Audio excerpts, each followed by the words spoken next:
autonomous AI agents, LLMs, and AI workflow automation, building enterprise solutions approach across the following platforms: OpenAI, Anthropic, Claude, Gemini, and more. Today, he'll be leading our workshop on the sustainability of AI solutions, helping us understand what exactly happens after an AI solution is built.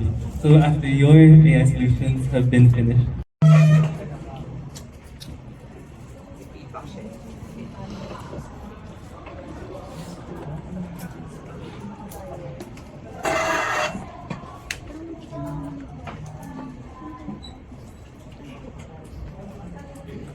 Oops, sorry for the technical difficulty. Okay, so let's start. So what's basically what we're trying to accomplish for today? Okay, now the first thing is for us to be able to diagnose why AI initiatives quietly stall. What it means stall is bakit nagpe-fail yung mga pinapilot na AI, yung mga AI solutions, whether we're building or whether we are vibe coding tools. Second is for us to apply yung tinatawag nating 5-pillar stress test for a real workflow. Especially for some of us who are currently on a, let's say, thesis or capstone project. So just, may question lang ako. For these audiences, I think I was just informed that some of us are taking courses within the ICT. Who among you are currently on a capstone project? Can you please raise your hand?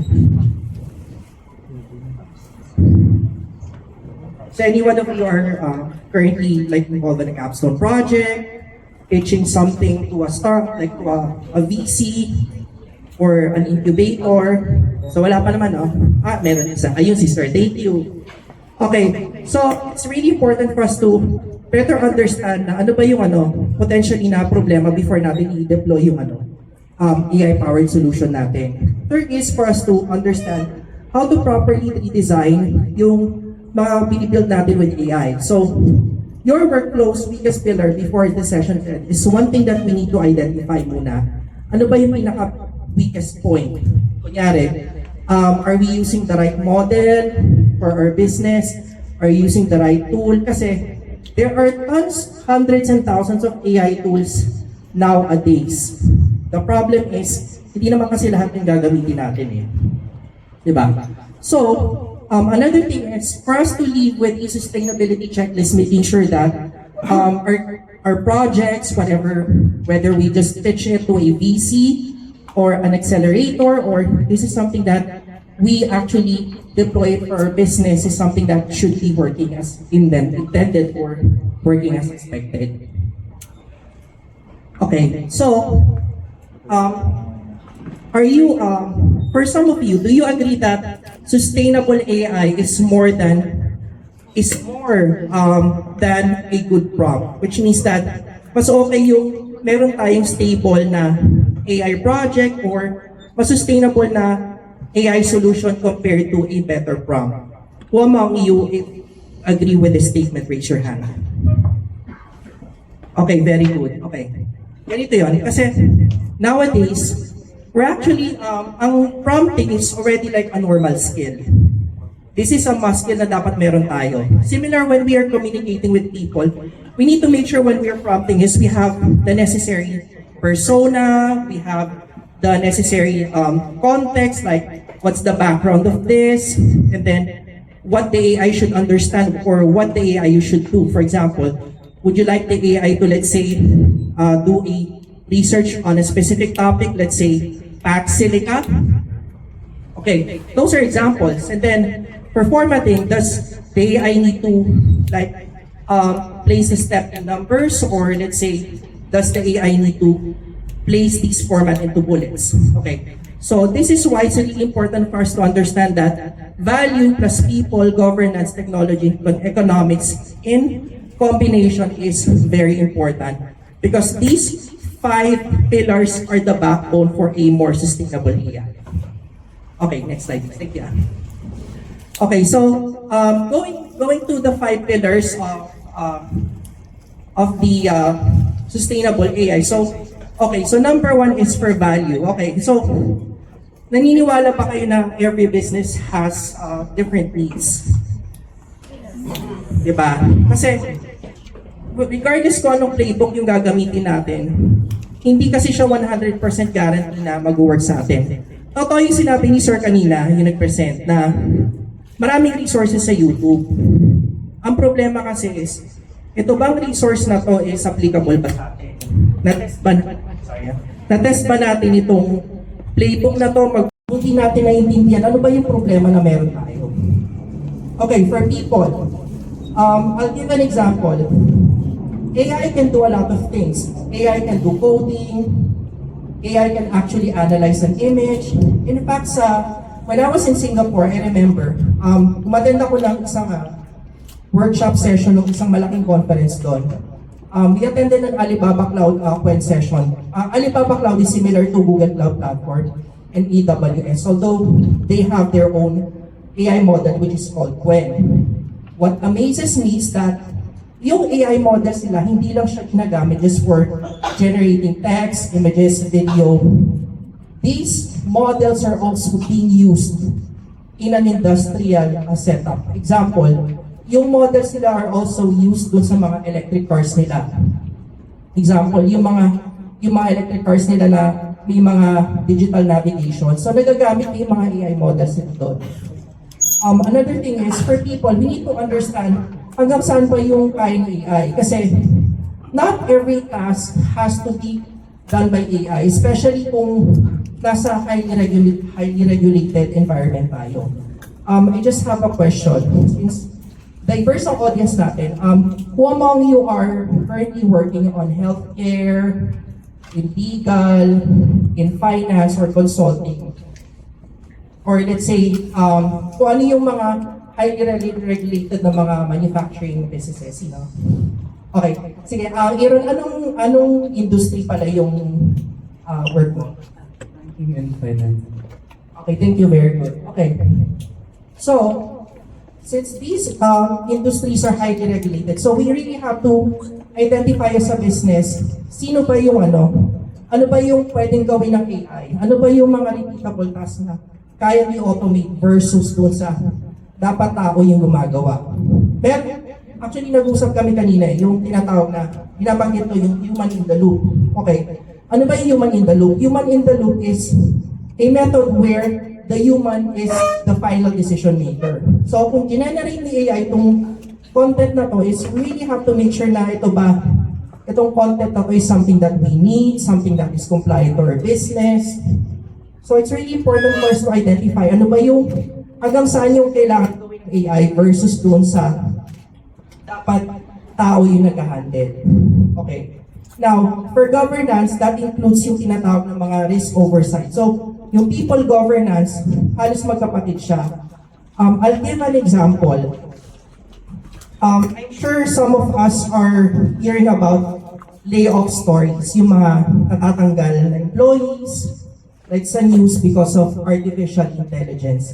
I'm sure a lot of you are aware right now. Pero, here's the thing.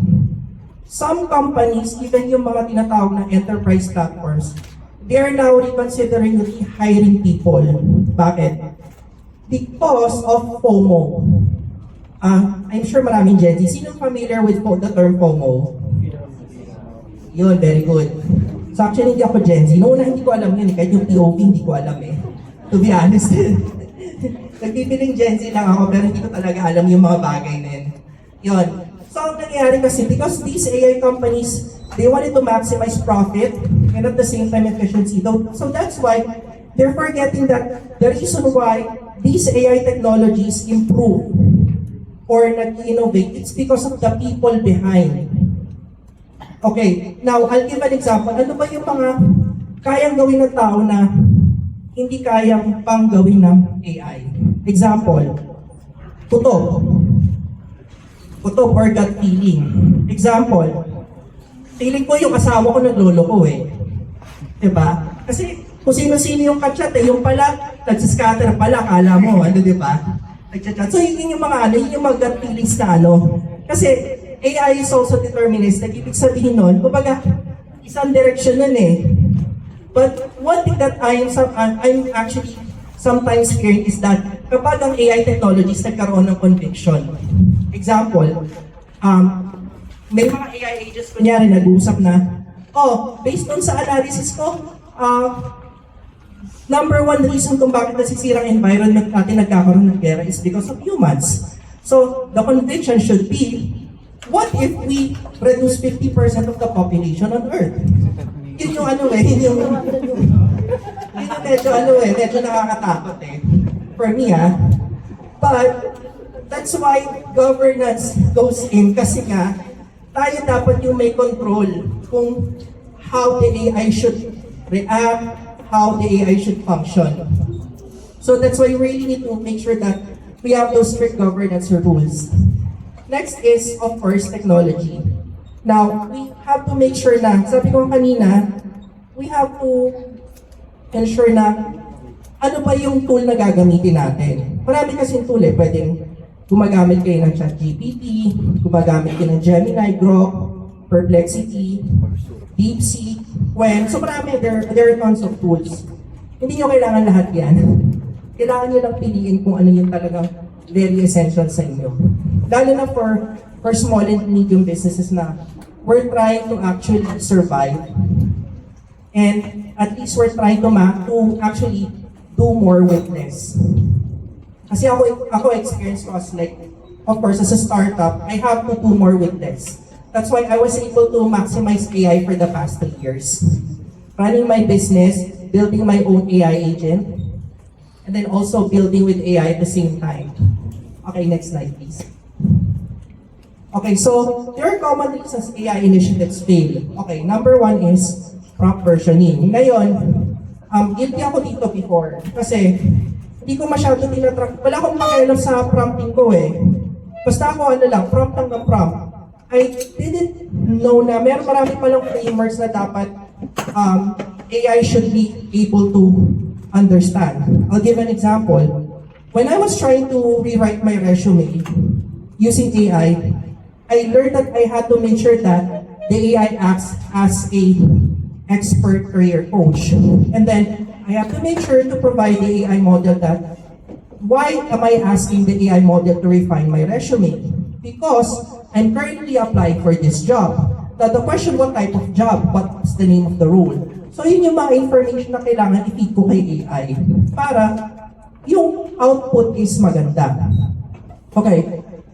For some of us, maybe hindi tayo familiar sa tinatawag na garbage in, garbage out. But dun sa mga nasa highly regulated environment, for example, yung mga nasa process improvement, nasa manufacturing, garbage in, garbage out, which means that the quality, your output is based on your input, which is, kunyari, kung maganda yung quality ng output mo, it's because maganda yung quality ng input mo. Kaya kung pangit yung quality ng output mo, it's because pangit din yung quality ng input mo. Okay, another thing is, no performance tracking. So, may mga tao kasi na medyo usi sila eh. So, what they do is, they make sure that they track it, whether they use a project management or tracking tool, or let's say they use a spreadsheet to track, okay, ito yung prompt na binigay ko kay ChatGPT. Ito yung nangyari. Okay, so what's next? This is the next prompt na ginawa ko, binigay ko, pero ito yung naging output niya. So that way, you have a record na, ganito pa rin nangyayari, so dapat ganito yung ginagawa ko. So it's a way kung paano natin i-discard at i-improve yung mga prompts natin. Next is, walang human approval. Ito medyo delikado to. Okay, I'll share an example later kasi may ginawa akong autonomous AI agent using Hermes. Ngayon, sometimes kasi ito yung naging mistake ng tao, lalo na kung hindi niya naiintindihan kung ano yung context na binibigay ng AI. Basta go lang ng go. Hindi niya I'm not sure kung aware kayo. I think, hindi ko maalala kung sa Senate or sa Congress. Basta may nag-lead ng prayer. Pero ang nangyari is, nabasa niya na-copy niya yung output niya ni ChatGPT.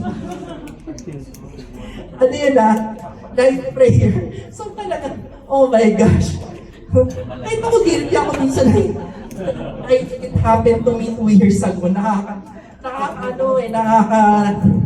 nakakaano, alam mo yun, yung, hindi ko, how would I say this, but it's kind of like awkward.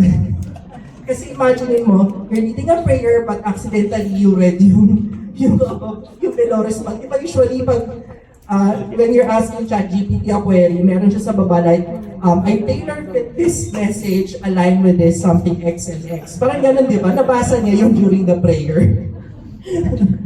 Actually, ultimo yung pabasa, yung Holy Week. I was even shocked kasi meron yung mga, di ba yung sa posisyon, AI voice na ginagamit, yung prayer na ano, Ama namin, sumasalangit ka, yung mga ganun, as di ba AI voice na. Yun. But at least gladly, may na-remove yung ano na-remove yung mga extra responses na hindi dapat So may ano tayo, ingat tayo dun. Okay, another thing is, no maintain knowledge base. Okay, so bigyan ko lang kayo ng idea, paano or saan nanggagaling yung information or data na binibigay sa atin ng AI. Okay. So, meron tayong tinatawag na yung mga pre-training. Ito yung mga training data inside the large language models. Yung mga machine learning engineers, tinetest nila yung mga prompts para malaman kung ito ba dapat yung response ng AI. I'll give an example. Yung mga LLMs or yung mga companies na nag-archive sila ng mga books. Example, yung mga books ni William Shakespeare, or let's say, books ni Chinkitan. Let's say, paano, yung mga, kunyari, yung mga paano yumaman. Kumbaga, yun yung case ng mga pre- and post-training. Ang problem kasi doon is, meron silang tinatawag na knowledge cut-off. I'll give an example.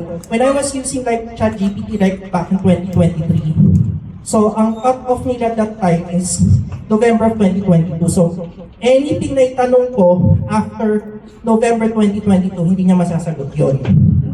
Kasi, that's part of their, anything na train ng data on or before November 2022, yun pa yung available doon sa repository ng AI model. Yun yung isa sa mga naging problem before. Kasi, people want a real-time data source. Kaya na-invent yung tinatawag natin proprietary search capabilities ng mga models. I remember, if you're familiar with BARD, sino umabot pa ng BARD dito before naging Gemini? Ayun. Very good. Tatandaan na tayo. Okay. So, I remember kasi nung lumabas si BARD, meron na siyang real-time search capabilities. Bakit? Kasi BARD used to be, BARD is formerly known as Gemini now. Nalam naman natin si Gemini is owned by Google. And then, lumabas si Microsoft Copilot, which is also, apparently is also powered by GPT models, then yung OpenAI. So, lumabas sila dahil nga, advantage nila, they have access to Bing, they have access to Google Search. So that's why, kahit pa paano, natulungan yung tao masolve yung problema na, I need these real-time sources. The problem is, dahil yung resources na yan is kalat, doon papasok yung tinatawag nating hallucination. So ano ba yung hallucination? So I'll give an example. Kunyari, tinanong ako about this research. So ako dire-diretso, confident kung sinasagot siya. At the end of the day, malalaman ko na mali pala. So it's like, kausap mo yung tao, confident na sinasabi sa'yo na, uy, bilhin mo yung property na to, 5,000 pesos down payment. Yung pala, pwedeng half-truth yun kasi kailangan mo pang magbayad ng amortization dun sa property, which is hindi sinabi ng tao.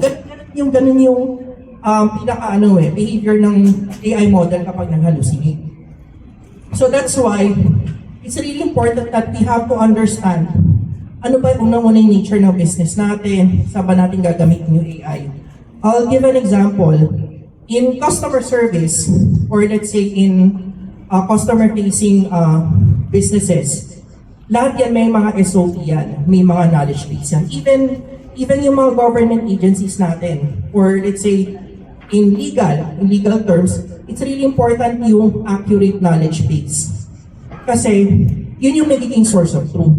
Kaya yung mga nagbibuild ngayon ng mga AI models, or let's say nagbibuild ng mga customized AI solutions, instead of them grounding yung data from real-time Google search or Bing search, what they do is they ingest yung tinatawag nilang internal knowledge base. Kasi yung internal knowledge base na yun is applicable lang doon sa kung ano yung nature ng business nila, whether they're on the academe or let's say whether on the marketing. So dapat meron tayong repository ng SOPs or knowledge base natin para hindi tayo nawawala. Okay. So another thing, no rate limits. Okay. Isa ito sa mga common mistakes, especially for those who are new in vibe coding. Have you heard vibe coding? For some of us. Okay, sir. Very good. Nag-build kayo? Ano yung ginagamit ng pang vibe code? Pwede siya sir. Ito lang nalimutan. I mean nakagamit ka na ng Claude Code, Yes, po. Codex, Lovable, Claude Code, mas madalas gamit niya yun sir. Claude Code. Ay, very good. Pares tayo ng ay, sige. Very good, sir. Thank you. Pares tayo ng gamit eh. Although, ginagamit ko pa rin yung anti-gravity tsaka Codex. DeepSeek sir. DeepSeek. DeepSeek, ay yung API lang niya. Pati Yung lang ginagamit ko eh. Si Kimi, if you're familiar with Kimi, Hindi pa there's siya. also Kimi, raran mo lang siya install mo lang siya sa CLI or sa terminal. Hindi pa po. Yun nga lang kasi ang catch kasi kay Kimi is kailangan may credits ka. Otherwise, hindi mo magagamit yung vibe coding capabilities niya. So anyway, medyo malalim na kasi siya pang developer. So it's going to be a separate topic. Okay. So ito yung tinatawag na rate limits. Ang nangyayari kasi dito is, nagugulat na lang yung mga businesses, bakit ang laki ng ko? Ang laki ng bill ko. Kunyari, incident sa Uber. Ang nangyari kasi is, yung budget nila supposedly for the entire year, for yung AI budget nila for tokens, nagamit nila yung just 1/4. So, ubus na yung budget na yun. Kasi nga, ang nangyari is, hindi nila na-monitor ng maayos yung usage. Kaya it's really important yung tinatawag na rate limiting. Later, I'll show you kasi may demo ako na ginawa. Actually, kanina madaling araw lang eh. So next is, no fallback behavior. No, ang nangyari kasi dito is, ano yung strategy natin just in case, kunyari, sabi ni Sir kanina na, paano pag nag-down si ChatGPT? Anong gagawin natin? Paano pag nag-down si kunyari si Copilot, anong gagawin natin? Anong gagamitin natin tool? So that's why some people opt to become platforms agnostic, even organization. What does platforms agnostic mean? Which means that you are not stuck on a certain ecosystem. Example, may mga organizations that they are vendor locked. Example, they're vendor locked in Microsoft. So anything like from Microsoft Teams, from Microsoft Office, from Microsoft, let's say, Copilot agents, so everything, even their AI ecosystem revolves in Microsoft. But some organizations opt to become vendor agnostic, which means that they're using different tools. Just in case something happens, they have a backup that they can use. Minsan, nangyayari to sa mga lalo na sa mga gumagamit ng mga multi-cloud platform. Kunyari, they're using Google Cloud Platform, and then at the same time, they're using Cloudflare. So, depende dun sa architecture ng business. But of course, syempre, we have to consider enterprise yun, so mas may budget sila. For us, as small to medium businesses, is we have to find a way on how to work more with this using AI. Okay, so next slide please. Okay, so I'm going to show you a live demo here. But before I show a live demo here, so bigyan ko lang kayo ng idea. So, yung first demo natin is about a sample A/B testing. Yung second is how to, let's say, view yung usage cost using either Gwen Cloud Analytics and Google Cloud Billing Platform. Yung third is grounding with trusted sources. Ibig sabihin nun is, instead of relying directly on Google search, we decided to ground our information or data using selected sources. And then also, of course, yung tinatawag nating rate limits with human oversight. Okay lang, next slide. Okay, so this is what we call Gemini Enterprise Agent Platform, which is formerly Vertex AI. So makikita natin dito is, I'm actually doing an A/B testing. Actually, kanina madaling araw ko lang ito ni-record eh. So makikita natin dito is I'm already selecting a model, which is a Gemini. If I remember, that's 3.1 Flash. Hindi, naka-live kasi. Yan. So makikita natin dito na minili na ako ng model na i-test ko. And then, ino-compare ko siya sa isang third party na non-Google model. So makikita natin dito may Grok, may GLM, may GPT models, may Llama models which is from Meta, may Qwen from Alibaba Cloud, may DeepSeek, may Minimax. Okay, so kino-compare ko yung performance ni Gemini 3.1 Flash versus kay DeepSeek 3.1 in terms of accuracy. Kung mapapansin natin dito is, naglagay ako dito ng isang system instruction. So what happens here is, I'm using the same system instruction with Gemini 3.1 Flash Lite versus DeepSeek 3.1. Okay, I'm also using the same prompt instruction by the way. So makikita naman natin doon sa demo. Okay, so ayan na. This is the moment of truth.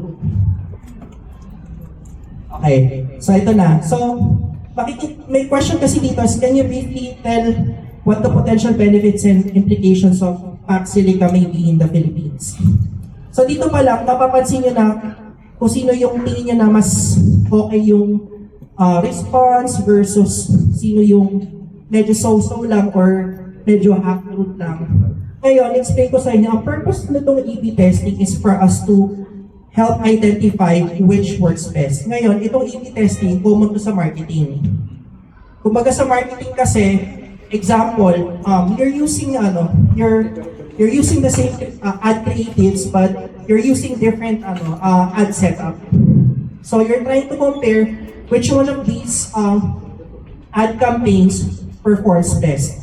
Similar dito sa sa pag-test ko ng prompt instruction. So, just a quick disclaimer kasi, Google Gemini Enterprise Agent Platform is currently available on Google Cloud, especially if you're using Google Workspace for Business Plus to Enterprise. So, depende dun sa kung ano i-access nyo. I'm actually currently paying, if I remember correctly, roughly $26 per month. Plus, I think, kasama na dun yung VAT. Dun sa $26 per month. Pero, maganda lang kasi dyan, you already have access to Gemini Pro, Notebook LM, Google AI Studio, and other Gemini-powered platforms. And also, if you're building with AI, you already have access to anti-gravity. Yun lang yung kagandahan kay Google. So for me kasi medyo pricey kasi si Microsoft eh.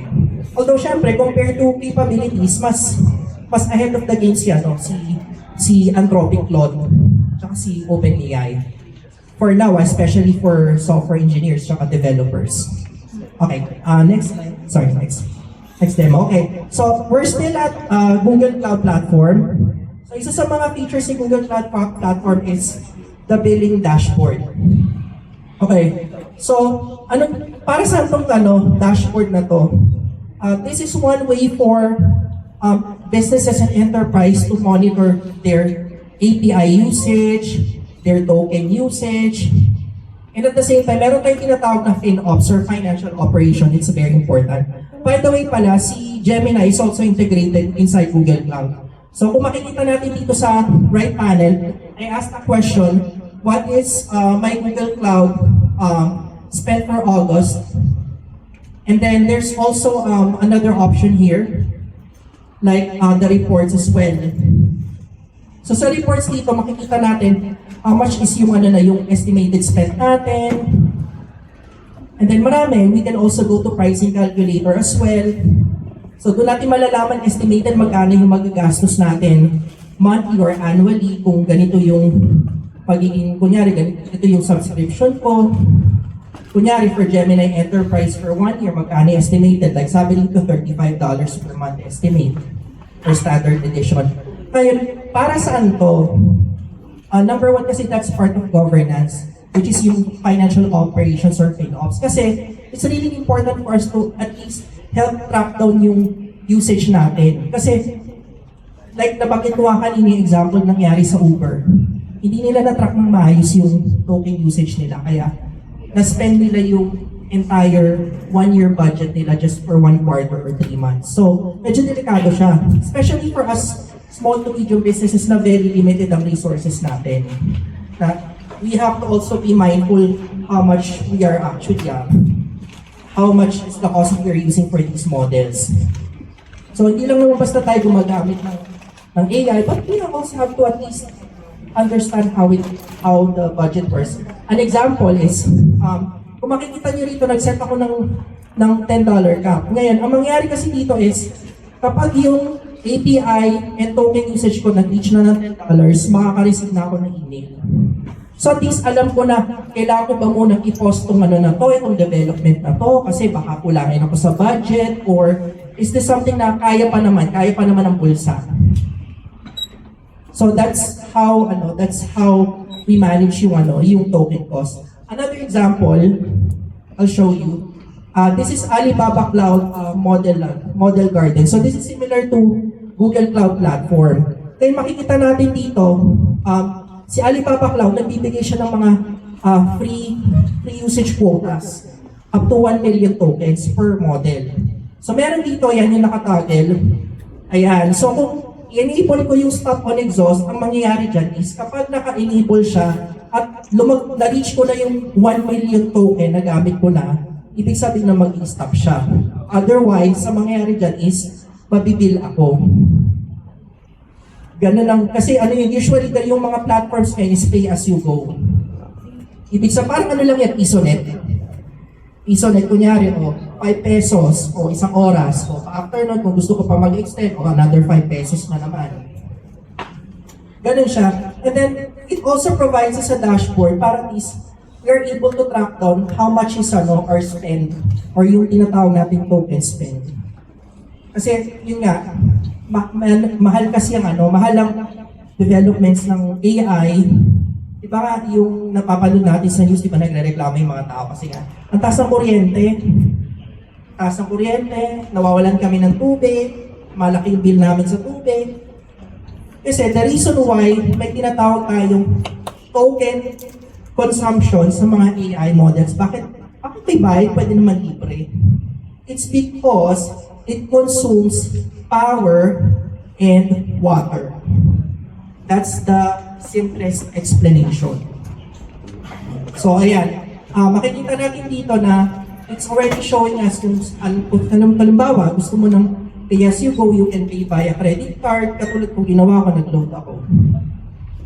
And then makikita mo yung how much yung recent spend ko, and then yung pay as you go usage, yung pay wide usage. So yung pinakita ko kanina, those are just samples. Okay, so ito naman, ito yung tinatawag nating rate limiting. But this time, ito yung platform na ginawa ko. Binil ko siya end-to-end. So papakita ko sa iyo para sa yung rate limiting, ano yung tsura niya usually. Tsaka at the same time yung grounding ng knowledge. Okay, for this example, what we did on this project is we actually grounded yung knowledge source based dun sa mga selected websites. Kunyari sa NASA Space Agency, sa USGS, sa hindi Meralco GeoRisk, and then Pag-asa. And then, I have the option to ingest my own knowledge. Ngayon, ang purpose kasi nito is to ensure na yung AI workspace is only able to provide relevant information related dun sa disaster risk resilience. Otherwise, may tendency mag-hallucinate yung AI model. Okay, ngayon, makikita natin sa baba, hindi ko lang sure kung nakikita nyo pero nakalagay dito 0% of daily AI usage used. Okay, pakita namin si later. Yan, na lang, expand lang yung map para makita niyo yung overlay. So, when you go to AI Insights, ayan, sa baba, may nakalagay dyan na AI usage. Kaya meron na tinatawag na predefined question. Ngayon, ang mangyayari dyan is, nag-generate na ng answer yung mismong AI agent na integrated. By the way, we're using Qwen Flash for this project. Medyo na lang siya mabagal, ayan na. So nangyari dito, 1%, 1 out of 50. Kung nababasa ko siya. Tama na 1 out of 50. Nakalagay. Ayan. So, ibig sabihin nun, nagamit na niya yung 1 credit out of 50. So, mangyayari dyan is kapag na-reach niya yung 50, doon sa per query, mag-stop siya. Sasabihin niya sa'yo na, you can use this again after 12 hours. Ayun, ulitin na natin, bakit natin ginagawa to? Unang-una, mahal ng token consumption. That's number 1. Depende pa yun dun sa model. Pero kasi may mga models kasi na would cost us like $10 per 1 million token. May mga ganun. So, you imagine, di ba? Pwedeng ano ko na yun, pang Netflix ko na yun yung $10 na yun roughly. So that's why we have to really be, at least be mindful yung naintindihan natin kung ano yung mga cost involved when using these AI models. Because that's also part of governance. Para hindi tayo matulad dun sa mga ibang businesses na magugulat na lang sila, sabihin nila na umabot na ng let's say, $5,000 yung kanilang token usage with Claude. Kasi hindi nila na-monitor na, ano pala to? Dapat pala may rate limiting pala to na tinatawag para hindi kami sumusobra dun sa gamit namin. Bilang tubig. So syempre, pag hindi nyo na-stop yung gamit nyo ng bilang tubig, eventually, tatakbo talaga yan. So, bibil talaga siya. Okay. Yan. So, okay. So, for sustainability test, okay. Just in case lang na ito, na you're planning to, let's say, either pitch a project, or let's say, you're already planning something for your organization or for your business na to use AI to implement solving a certain problem. You can actually choose some of these things na would you think na pwede niyong gamitin. Let's say, do I want to create an AI lead qualification agent? Or let's say, do I want to create like a custom AI assistant that can do document reviews for my legal processes? Or let's say, I'm a startup marketing agency. Can I create, let's say, my own customized AI assistant that can actually prepare contents for me? Or let's say, you're actually a startup e-commerce business and you want to automate your customer support workflows using chatbots. So, you can actually choose ano yung sa tingin nyo na pwedeng valuable or helpful sa inyo, and then try nyo over, let's say, in just roughly 30 minutes, you can do a stress test on that workflow pillar by pillar, and then you can also do a peer review. Kunyari, you're working on a project with a team of 5 people. You can do a peer review within your team. Ano ba sa tingin nyo na nag-work versus sa hindi? Okay. So, number 1 that we have to keep in mind as well is, of course, the value. So, nabanggit ko nga kanina, every business kasi has their own needs. Okay. So, why am I using AI? Am I using this AI to save time? Am I using AI because I wanted to identify how much would it cost per task if pag-hire ako ng tao, or do I wanted to improve yung response time ng customer support workflows namin? So, there's a lot of things in mind that we have to consider while we're using AI. We're trying to identify exactly what the value is for our business. And then for people, okay, so question here is, can humans actually use it or own it? Okay, I'll give an example. Why does this workflow exist? Sino ba yung gagamit nito? And then, ano ba yung role ng tao? Ako ba yung reviewer? Ako ba yung owner ng data? Ako ba yung technical support? So there's something in mind that we have to consider. Ano ba yung magiging role ng tao when it comes to the AI development, or let's say, how we utilize AI within our business or organization, or on our professional lives, or even on our studies. Okay, for governance, of course, ito yung really non-negotiable. Like, bakit? Kasi especially for businesses, organizations who are operating on a highly regulated scale, even in the government, with using AI, of course, one thing that we need to keep in mind is, ito bang AI platform na pinoprocure natin, ito ba is align ba to doon sa mga security policies natin? Yun yung isa sa mga questions. Another thing is, ano ba yung current? So those are some of the things. In addition to that is also, we have to identify yung level of risk, whether it's low, medium, or high. Let's say, example, kung gagamitin natin si AI just for brainstorming or internal drafting, maybe we can just classify it as low risk. But what if we're going to, let's say, explore AI implementation on healthcare, especially when you're going to actually comply with HIPAA. I'm not sure if you're familiar with HIPAA. HIPAA compliance is sa US. It's related to healthcare. And then also, of course, yung mga legal and safety workflow. So that's, maybe we should consider this as a highly risk activity. So at that way, we were able to at least identify how we can properly leverage AI in a more governance way. Okay, now in terms of technology plus economics, so we need to also identify ano yung mga nangyayari from the background, paano siya mag-run. Okay, so dito papasok yung model tiering examples. Yung pagsiselect natin, ano ba yung model na appropriate sa organization natin, sa business natin, sa project natin. Let's say let's say you're trying to build with AI. Kung may budget naman tayo to use Claude, why not? Pero kung medyo nagtitipid tayo, maybe we can settle on Gwen or Kimi. Something like that, diba? And then of course, yung nawawala dyan yung, of course, yung usage quotas, like yung kanina, yung nakita nyo may $10 na cap. Sinet ko talaga siya, sinadya ko talaga siyang iset kasi nga, there was a time na nabila ko ng almost $100 na hindi ko napansin. So binayaran ko siya, wala akong choice eh. Actually, syempre, $100 is still a lot of money. Magkano rin yan, almost like 6,000 or 7,000 pesos.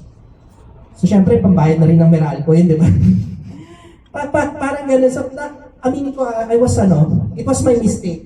So, I learned it the hard way. So, I had to make sure that I monitor my usage quotas by setting up a cap para nanonotify ako via email kung, okay, na-reach ko na ba itong $10, which means I have to pause muna itong paggamit ng certain API itong project na to.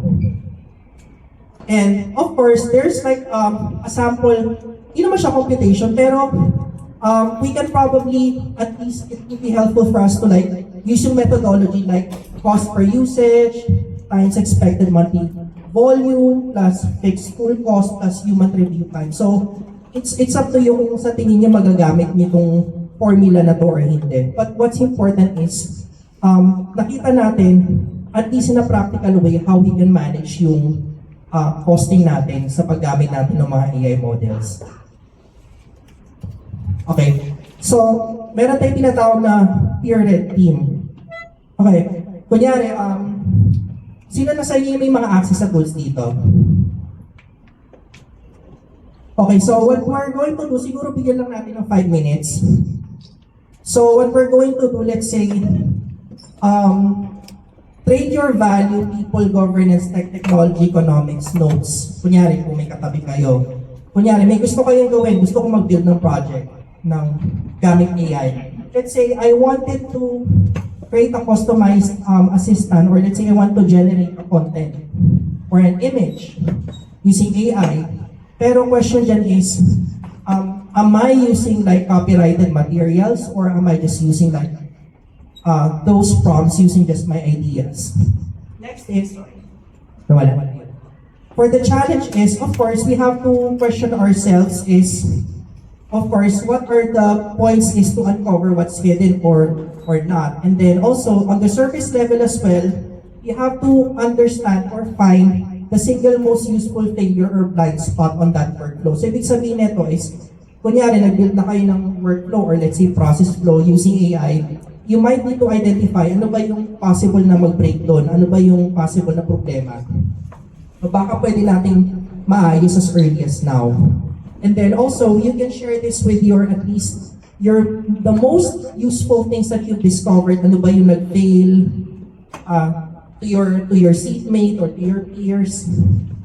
So yun, yun yung pwede natin gawin for us to be able to at least magkaroon tayo ng tinatawag na peer review.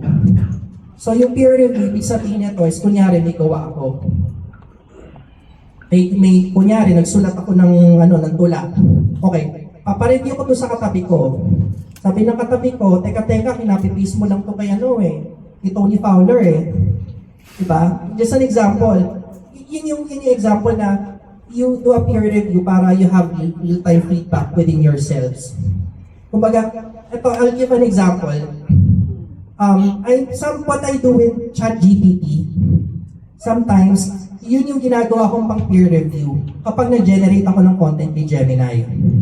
Bakit? Kasi, that way, I can avoid bias. Kasi nga, these AI models are trained independently.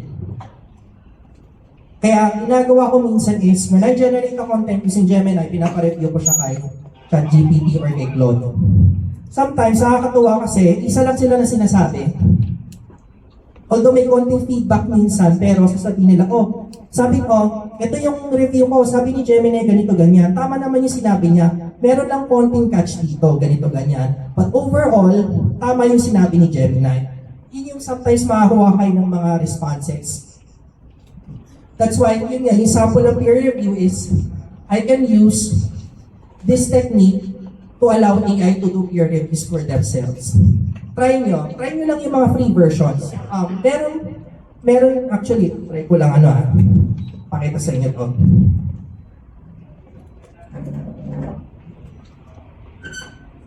Sorry, ko lang pakita ko lang sa inyo to, kasi for some of us, medyo hindi ata tayo familiar na meron pang ibang options. This is Qwen. Okay, so Qwen is owned by Alibaba Cloud. Okay, so para din siyang si ChatGPT. So pwede kayo mag-generate ng text, codes, image. You can even code. Kasi may Qwen coder to Para siyang si Claude code. Yung mga pang vibe code. So pwede rin kayo mag-code dito. And good thing is libre lang siya.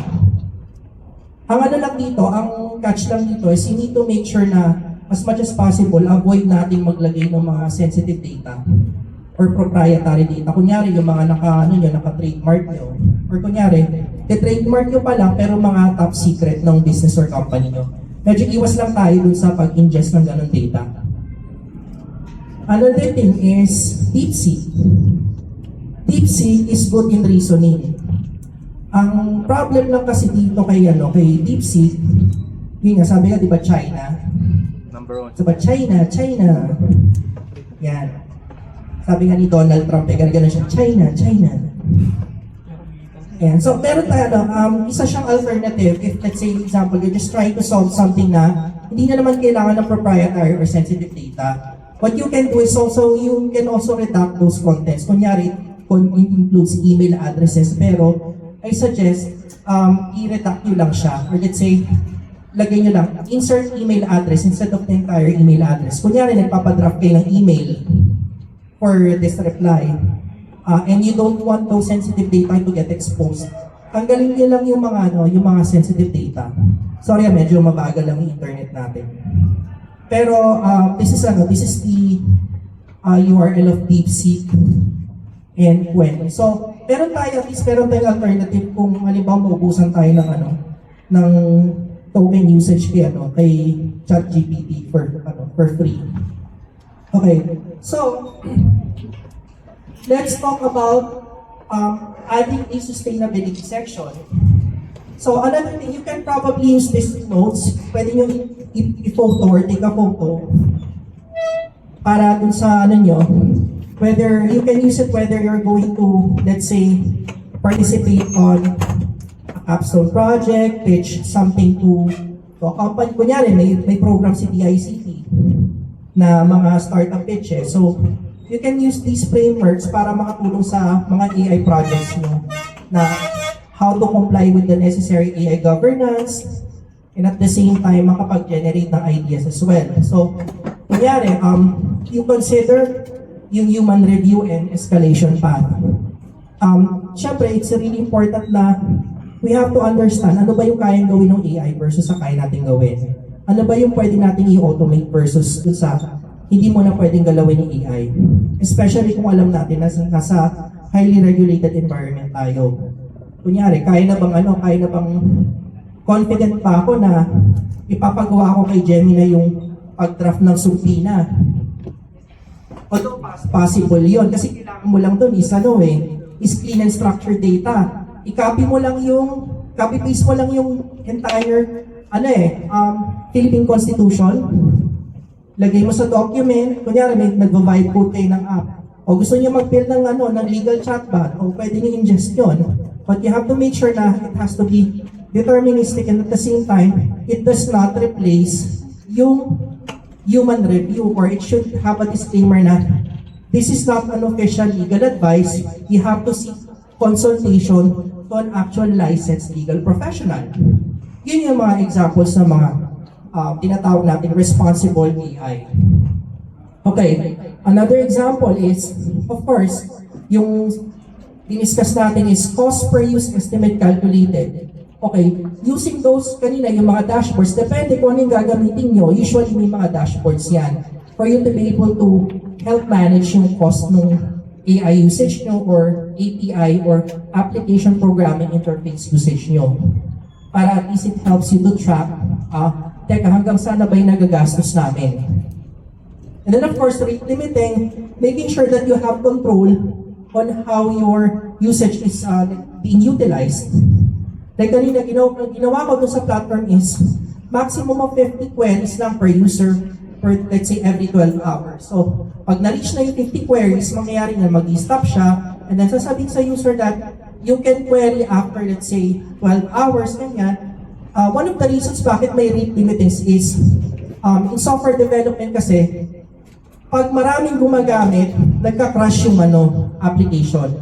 I'll give an example. Sino ba yung dito? Mahilig mag-burn ng piece of air sa AirAsia at Cebu Pacific. Ayan, very good.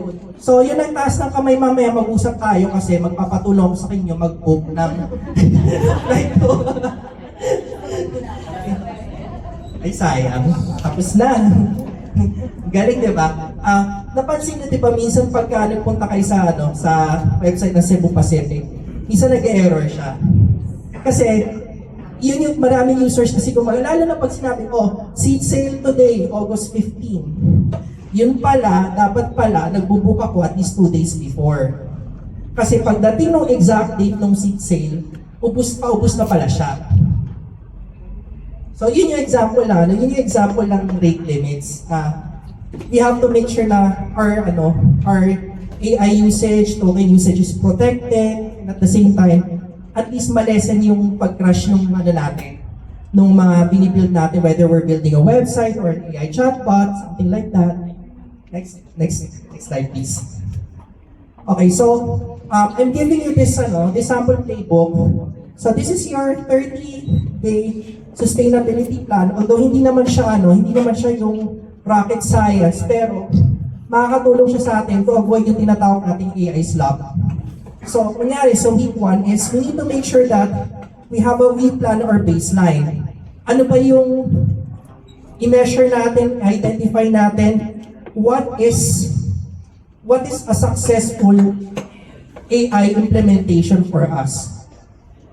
Kunyari, as a business owner, ang successful AI implementation for me is nakasave ako ng $500,000 kasi hindi ko na kailangan mag-hire ng software engineer para mag-build ng web app ko. That's an example. Another success criteria for me is, okay, dahil nga, because of AI, I was able to automate certain tasks na ginagawa dati ng 20 people, kaya na pala ng 2 tao. So that's cost effective, that's productivity. And then, yun nga, iba-ibang natin, iba-ibang measurement of success natin. So that's something that we need to identify on the week 1. Week 2 is guardrails. Okay, so you have to step up ahead of the game. Okay, so dahil napanood ko kunyari yung news na itong mga AI companies na to umabot na ng billion ng kanilang AI usage, ano ba yung pwede kong gawin? Kunyari, do I have to set up certain cost controls. Kunyari, magsiset up ako ng usage cap para ma-notify ako kung let's say nag $10 na yung usage ko, para makapag-desisyon na ako, tuloy ko pa ba ito, may budget pa ba ako, or i-stop ko na itong AI project na to for now, or ipopause muna natin. That's another example. And then also, understanding ano ba yung mga pwedeng ano ba yung pwedeng task na pwedeng i-automate ni AI? Ito ba yung mga repeatable tasks sa business ko, or this is something na very critical? Siyempre, hindi naman natin pwedeng i-ask kay AI na makikipag-negotiate sa kliyente natin kasi at the end of the day, tayo ang kakausap sa kliyente, papakiramdaman natin. Ito mga kliyente na to mukhang makikipagbaratan na naman sa akin to. Di ba yung mga ganong scenario? So, yan yung something na as human beings is responsible to execute. And third is, of course, real user. So, it's important kasi na, kunyari, you created like an AI-powered chatbot, kunyari, kusinang Pinoy. Ganon. Or let's say, kusinang inang Pinoy. Let's say you want 10 users to test those platforms para meron kayo real-time feedback. Nag-error itong platform na to, nagtanong ako ng Paxilica, sinagot nga niya. Di ba cooking chatbot to, so dapat hindi niya sinasagot yung mga unrelated topics. So, yun yung mga sample feedbacks. And then of course, for week 4 is, of course, kunyari, natapos mo na yung project mo for, let's say, for 4 weeks. Then you really have to continue testing until ma-identify nyo na meron pa palang problema na dapat in-fix na natin as early as now. That's really important. Doon papasok yung tinatawag na iteration, na continuous natin ini-improve yung ating mga build natin with AI. Okay, so, ano sa pala? May time pa ba tayo? May time pa naman, no? Ayan, so we're, may open for questions. May question. I think may question dapat kanina na na dapat ako isasagot. Yung kay sir kanina. Ano nga pala yung question na yun? I think about sa chatbot, yung kay kay Meta. I think yun yung isa sa mga question Okay na daw. Okay na. Ayun. Pero lang, follow up ko lang doon. Kasi ang nangyayari ngayon kasi si Meta, nag-iipit siya ngayon kasi nga they prefer using their own models. So they're trying to stay away from third-party integrations as much as possible, even sa WhatsApp Ngayon, ang ginawa ko, yung Hermes agent ko, is in-integrate ko using Telegram. Ayun, may pala siya, may question si sir. Hello? So, ang perfect na bring up niya, sir. Currently, kasi I'm working via terminal or naka-TY setup ako via Herder. Worth it ba naman set up na Hermes agent if would it be a upgrade or downgrade from a TUI setup? Good question. Like na-mention ko kanina kasi, there are tons of AI tools regardless if you're using an autonomous agent or let's say, an AI app development. Ikaw kasi yung unang makakaintindi kung kailangan mo siya or hindi. The reason why I opted to Hermes agent, it's because I used to utilize N8N, Zapier, and Make. Ang nagiging problem ko kasi doon is yung cost. And at the same time, yung customization. And then, I'm not exactly sure with N8N, but I think kasi kailangan mo din siyang i-host sa isang virtual private server para magamit mo yung mga automations 24/7. Kay Hermes agent kasi pwede. Before, hinost ko siya using via terminal, yung local device, or yung tinatawag natin local host. Kaso I realized na kapag ka naka-close na yung MacBook or laptop ko, hindi ko na magamit sa phone ko. Kasi nakakonect siya sa Telegram So ginawa ko, naghanap ako ng mga pwedeng options. So sinabi sa akin nung isang friend ko na na nag-build sila ng autonomous AI agent, naka-base sila sa Chiang Mai, sa Thailand. Sabi sa akin, gumamit ka ng virtual private server. So research ko kung paano. So sinet up ko siya using Hostinger. Although marami may Contabo isang VPS. Contabo. So what I did is, gumamit muna ako ng hosting, although medyo mahal kasi $19 per month. Pero just to test kung mag-work pa siya. So, gladly, nagagamit ko na yung Hermes Agent ko 24/7 and without any interruptions. Actually, pwede ko ipakita eh. Yan ako lang, pakita ko sa inyo kung ano yung itsura niya. Pero I'll give an example kung paano ko siya ginagamit. Okay, so, ito yung itsura ng interface ng Hermes Agent pag naka-host sa VPS. So, ganito yung itsura ng Hostinger eh. Hostinger sa yun nga, yung hosting services, meron din silang VPS. If you notice, familiar ka kay OpenFlow, di ba? Yung OpenFlow, okay. So meron na posted, compatible na rin sila kay OpenFlow and Hermes. Ngayon, dito ko siya na-access, dito po na open na. So ganito yung tsura niya. So makikita ko rito ano yung model na ginagamit ko. Like I'm using Alibaba Qwen, ayan ang Qwen Plus. And then yung mga sessions, makikita ko rin yung software developers, makikita ko yung ano yung mga options ko, yung mga skills, yung cron na tinatawag. Pero hindi tayo mag-deep dive dito Napakita ko lang sa inyo kung ano, para may idea kayo kung ano yung tsura niya. And then, ito yung ginagamit ko with Hermes Agent. So, connected siya kay Telegram. So, ito, bigyan ko yung example. So, meron akong example lang dito, request dito. Pero para maganda, ayan. Ika-copy ko siya and then i-paste ko siya dito. Pwede rin siyang yung sa voice. Yes, sir. Pwede rin yan eh. As long as configured ng maayos yung Hermes Agent. Try niyo, sir, yung Whisper Flow. Familiar ako sa Whisper Flow, although explore ko din siya. Kasi may mga kilala ko gumagamit Whisper Flow eh.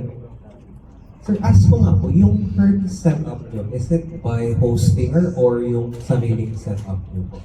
Ano siya, via Hostinger? Hostinger. Na-extract nyo po ba, sir, yung setup? Kunyari, hingiin yung prompt nyo siya, can you extract my Hermes setup? Tapos publish Pwede. nyo sa GitHub. Pwede siya ibibigay sa'yo. Actually, may GitHub to eh. Ito, ganito yung tsura niya. Okay, so medyo technical yung pinag-usapan natin, pero who among you is familiar with GitHub? If you can raise your hand, besides Razer. Okay. For some who are not familiar, GitHub is simply a repository of like the code base, yung mga technical documentation. Ito yung ginagamit ng mga software engineers pa nagbi-build sila ng mga software, ng mga applications. Kasi lang talaga siya, repository. Tapos may term na tinatawag yung push and pull. Kasi, anong nangyari kasi yung iba, nagbi-build sila inside their local device. So, para ma-access ng ibang team members yung project, kailangan nila ng pull request na tinatawag. So ito yung ganito yung, actually ganito yung tsura niya eh. Ano ba lang? I think ito yan eh. And Hermes Executive AI Concierge Agent. Pero balik tayo dun sa okay. So sabi rito, ayan, nag-draft na siya ng email. Sabi rito, I'm writing to follow up on our recent conversation regarding potential collaboration opportunities, yada, yada, yada. Ayan. Ngayon, nagtatanong na siya dito, just say the word, I'll execute this immediately. So, ano ibig sabihin nito? Draft pa lang niya yung reply, pero hindi pa niya sinesend kasi sabi ko lang i-draft mo. So, dito papasok yung tinatawag natin human review or human approval. Kaya, although, kaya niyang gawin daming kayang gawin ng autonomous AI agents eh. Kaya niya mag-monitor ng projects mo sa Google Spreadsheet, sa Notion. Kaya niya mag-build ng knowledge base. Ang dami niyang kayang gawin. Kaya niya mag-delete ng files ng ng device mo eh. Nangyari na sa akin, na-delete. Pero kaya na naman, i-cloud code. Kasi katangahan ko, nakalimutan ko sabihin na huwag i-override yung ibang files. Those are the worst things that could happen is these AI agents could delete your files if you do not apply the necessary precautions. Okay? So, ano tayo dyan? Medyo ingat tayo dyan. So, re-reply ko dito, no. I'll send it later.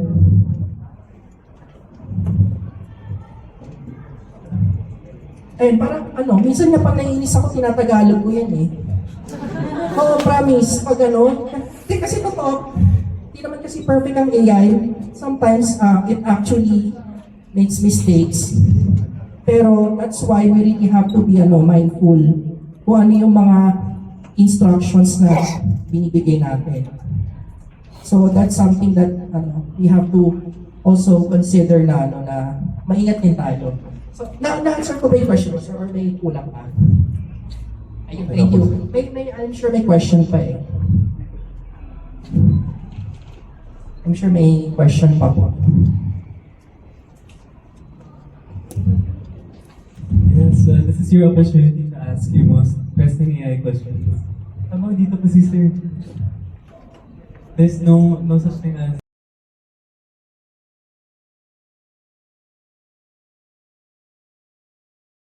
guardrails mo. So if you have to specify one by one lahat ng frameworks mo, para ano yung resulting answer doon sa paggamit ng AI. So parang technically I'm just asking you the same question, what you presented us. So, Ako anong let para sa akin kasi success? yes, so ano yung success metrics mo, ano yung guardrails mo, ano yung how would you define na, okay na to, resignation to. So yung lahat ng metrics that you have mentioned to us, parang babalik lang sa iyong tanong. Actually, good question eh. Ito, experience ko di ba nakita niyo yung Hermes agent ko? Okay, so, aware ako kasi may times talaga na sumasablay ang sagot niya. Like, minsan mali yung date. Kasi at a glance, makikita mo na, uy, today is August 15, but why is it giving me August 13? That's a different date. So, ang ginawa ko kasi that time, merong tinatawag na soul.md. For yun eh, yung soul.md, yun yung list of parang siya eh, yung hard instructions na hindi dapat lalabas or hindi dapat mag-exceed yung execution ng AI model outside doon sa guardrail na yun. Kunyari, pag may pinapa-research ako, dapat ito lang yung mga research websites na dapat hanapin ng AI ko. Nangyari, nag-research siya sa Reddit. Wala namang sabi ko, itong 10 websites lang na to ang hanapin mo. Pero nakita ko, bakit nag-search ko sa Reddit? Yun yung mga examples ng tinatawag na na ginamit ko kasi soul.md para mas highly regulated ko yung responses niya. And then I make sure na kapag critical yung mga requests or instructions, it has to ask for my permission first. Like na-mention ko kanina, ang dami nang kayang gawin eh. Kanina, pwede na siya mag-send ng email ng, alam mo yun, wala na akong ginagawa eh. Kasi alam niya eh, nababasa na niya yung thread ng email.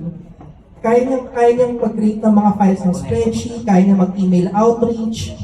Ang daming kayang automations na itong gagawin. It's just that it's very dangerous if we are not very mindful kung ano yung dapat na ginagawa muna ng AI agent.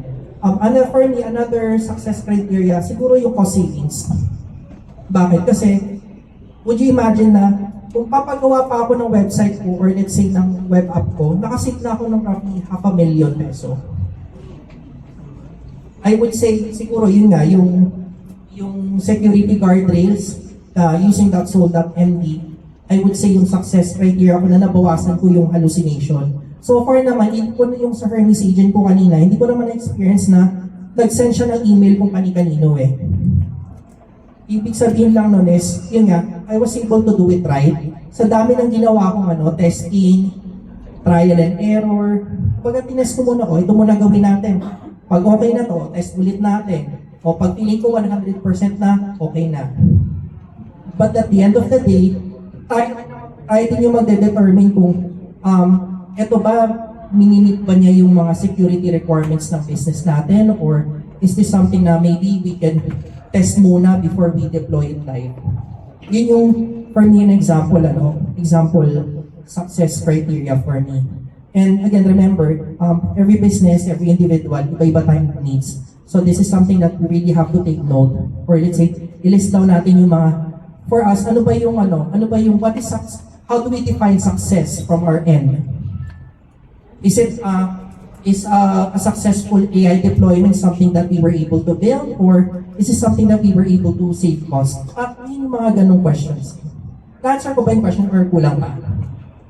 Ayun. Thank you. Meron pa question pa? Ay, si Sir may question. Si Sir may question pa.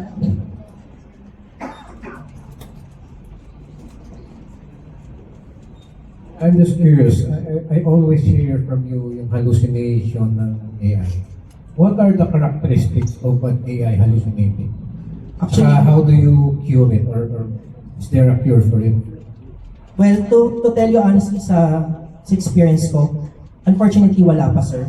There's a way to mitigate yung risk ng hallucinations. Like yung ginawa ko, yung grounding na tinatawag. Hindi ko alam kung paano nag-hallucinate yung AI. Very good question. Ang isa sa mga cause ng hallucination is kasi jumbled ang data.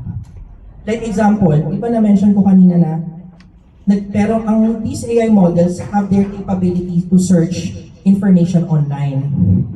The problem is kasi kalat nga yung data eh. Siyempre, alam naman natin, hindi naman talaga ganun ka-perfect ang mga AI models. Lalo na minsan pag nag-update yan sila. Minsan nga yung older models, mas okay pa yung performance kaysa sa new models eh. Kaya minsan yung sa community ng mga software developers na nakikita ko na, bakit mas okay pa tong GPT 5.5 kaysa kay 5.6 Tera, something like that na mas okay pa daw yung performance. So isa sa mga reason is yun nga, dahil nga masyadong diverse ang data. And second is, nakita niyo diba yung risk disaster platform na ginamit ko, yung ginawa, actually binil ko siya end-to-end eh.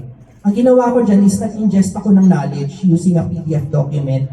Nag-research muna ako, ni-refine ko yung document na yon. Initially, yung in-ingest ko dun sa data. And then, I used a Firecrawl. It's an API. It's a web scraper. Pero, ang ginawa ko dun is, nag-ingest ako ng guardrail na there are only selected resources. Example, Pag-asa, yung sa NASA, yung resources na pinakita ko kanina. To ensure na deterministic yung data na pinoprovide ng AI model. Like kanina, nag-ask ako how to cook chicken adobo, hindi niya sinagot. Kasi nga, hindi siya related dun sa disaster risk na topic. So kunyari, ang tatanong ko, is it safe to live here? Kunyari, nag-search ako sa map na Jakarta, Indonesia, or let's say, Taal. Siyempre, sasabihin na niya yung risk level, yung tinatawag na deterministic scoring.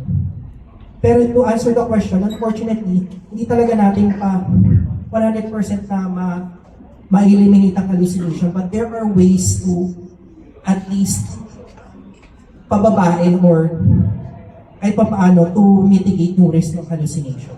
Dapat yung proper prompting. Isa din yan, proper yung prompting natin, and then yung knowledge or resources na ginagamit natin. That's why we really have to important ano ba klaseng domain expertise meron tayo. Kaya, kunyari, I wanted to build like an AI-powered chatbot caters to, let's say, legal and compliance, or let's say, related to mathematics. So, if you wanted that AI solution to at least give roughly about 90 to 98% accuracy, then you really have to make sure that you have the right knowledge. Kasi it's basically garbage in, garbage out eh. So, the quality of your output is based on the quality of your input. So, ganun siya. Well, hindi ko ba, sir, na-answer yung question mo or kulang? Tatanong ko sana follow-up. Sige, sir. Kung nag-hallucinate yung AI, nananaginip din ba? Yun lang. Kung nanaginip ang AI. Hindi, okay lang. Thank you, sir. May question pa ba? Hello po. Kanina po nakita ko sa Hermes agent yung word na MCP dun sa slide. So I wonder, kasi po, MCP is, nakikita ko lang lately, is mostly used with in Claude, in using it for like production, like making videos, motion graphics. And it's kind of promising, and as well, when it's combined with Higgsfield. But yung caveat niya po is yung yung subscription, yung usage, and yung limit din ng credit limits. And sometimes hindi niya na-perfect yung pag-follow ng prompts. So I wonder po if this app can be used as like let's say I am making myself like a similar agent that's similar to myself into like making an approval, or like looking for content quality, something like that. It can be used like that. Or, sorry po. Apo, and even is it like more cost effective?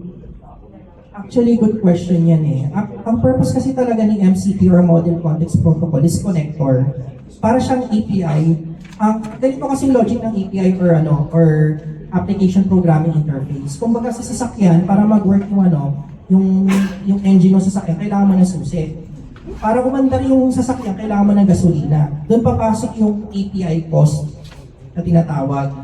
Ngayon, si MCP, kaya nag-develop si MCP kasi what developers are trying to do is they're trying to streamline yung connections sa iba't ibang applications.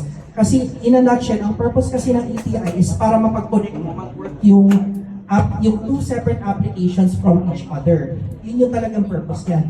Ngayon ang question kung may way ba to use like Hermes agents, MCP to, kunyari at least ma-improve yung quality ng content generation.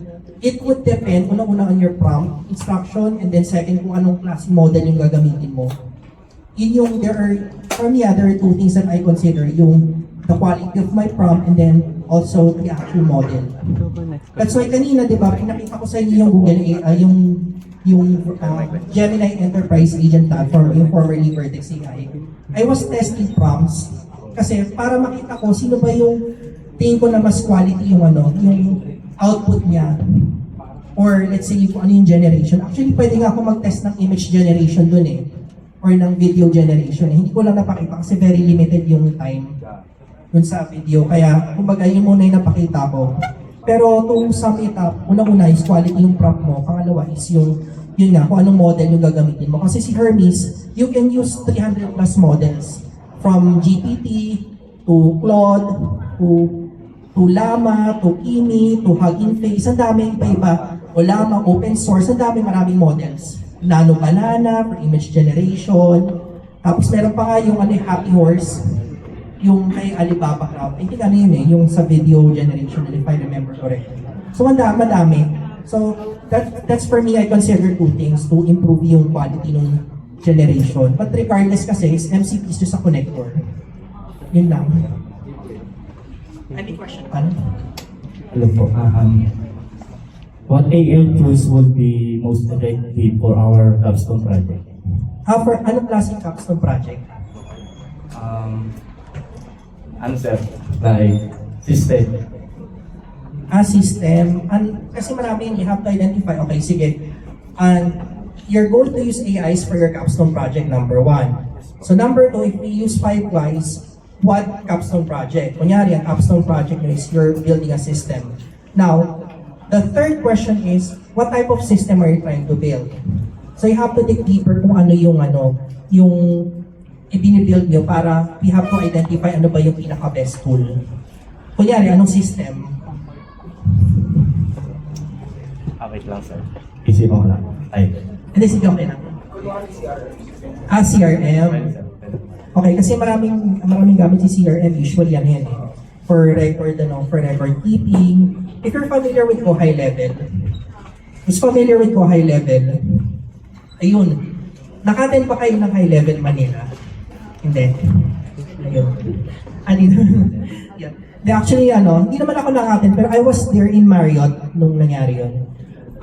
Kasi, example Go High Level Go High Level is a mixture of CRM, lead generation, automations, and they already have AI integrations. So you really have to identify ano ba yung exactly use case, kung CRM lang ba, or do you want to ingest like AI-powered automations? Kasi maraming models The best way for you to identify kung ano yung pinaka-best AI model to use is to test it. Kanina, di ba, I've shown you yung Vertex AI, which is yung Gemini Enterprise Agent Platform. I've used Gemini 3.1 Flashlight versus DeepSeek V3, I think that's V1 if I remember, to test which of these models has more accurate answers versus dun sa kung ano yung, kunyari, si DeepSeek may iba pang sinasabi. Kasi older model yun yung ginamit ko Kumbaga that's for demo purpose. Pero the best way is for you to test it Yun yung masasabi ko. And then, again, it's it would depend on your workflow, it depend on your needs. Iba-iba ano natin eh, iba-iba yung needs ng project natin eh. So it's not a one size fits all. Pero tama naman si Sir, tama naman yung question niya is to identify ano ba talaga yung the best option or a best AI model to use. The answer would be it depends on the type of your project, what problems it solves, anong klaseng system, and then at the same time, yun nga, which of these models performs best based on our tests. Sir, ano lang po. Ano mas maganda gamitin, sir? Claude AI or ChatGPT? A good question. Actually, I'm using both eh. Especially for code for building. Okay lang ba? Usually, pakita ko lang ulit. Pakita ko lang sa sir ano yun? Ang dami. Pakita ko lang sa saglit. Okay, so I'm actually using both OpenAI's at ChatGPT Codex and Claude Code using the terminal. So, bigyan ko lang, ito, pakita ko sa'yo. So, type natin Claude.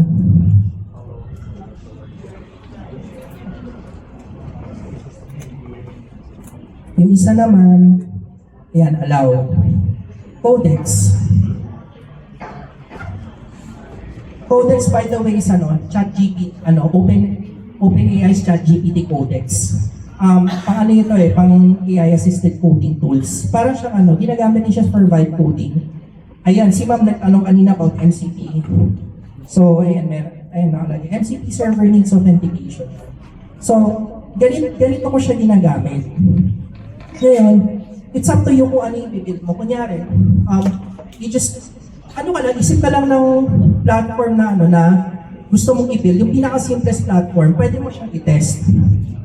To compare kung ano yung sa tingin mo mas best ng output. Pero for me kasi sa tatlong ginamit ko, si Anti-Gravity, which is owned by Google by the way, dati it used to be Gemini CLI, but it's now Anti-Gravity. For me, I use both eh. What I do is, I use Claude Code for the execution after meron na ako yung mga technical documentation, yung mga tinatawag na PRD. And then, I use Codex for code reviews. Kasi pwede naman nila ma-access parehas yung folders ko sa aking device. Then itong terminal platforms na to, nagra-run naman siya on device. Pero hindi tayo mag-dig deeper kasi ang developer level to eh. But maybe we can chat on another time, sir. Usap tayo para ma-explain ko din sa'yo.